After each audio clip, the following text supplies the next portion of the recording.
Hello my little train foodies, today we are in Grignan, one of the most beautiful village in France, and I'm so happy because we are going to follow my friend Julien Alano, he's chef at Le Clair de Plume.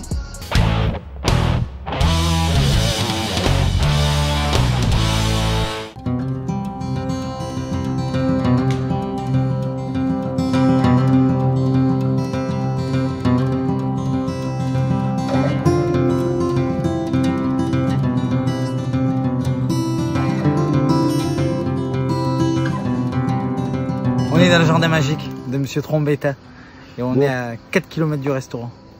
Qu'est-ce que tu fais de magique avec ces produits magiques?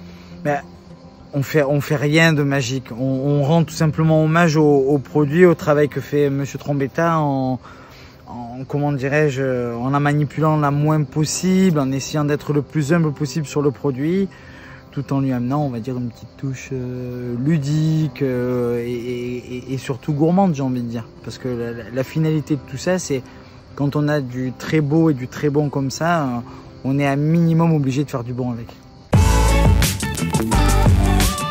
La tomate, on travaille les différentes variétés, bien sûr. Donc, on prend les plus grosses, les plus charnues en tranches un petit peu épaisses. Là, elles font...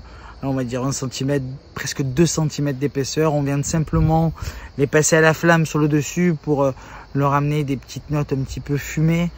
Ensuite, on fait une eau de tomate. On vient lustrer cette tranche de tomate qui est légèrement brûlée avec cette eau de tomate.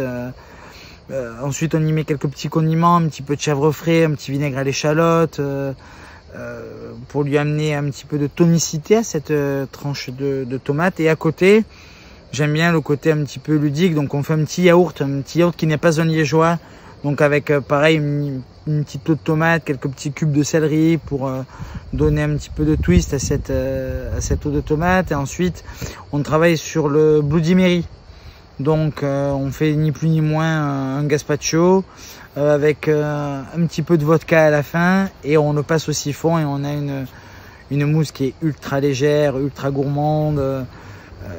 Donc du coup la tomate elle est travaillée dans tous ses étages, j'ai envie de dire.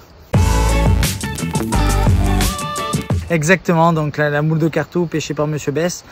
On fait effectivement, il y a le cœur de l'assiette avec cette moule qui est décortiquée, avec un petit peu de fenouil, un condiment poivron amande, et échoué sur son petit rocher, la coquille de moule, enfin la moule dont on mange la coquille effectivement. Donc la coquille est tout simplement réalisée donc avec une feuille de philo légèrement colorée avec de l'encre de sèche pour rester sur le côté marin de la préparation. What do you think?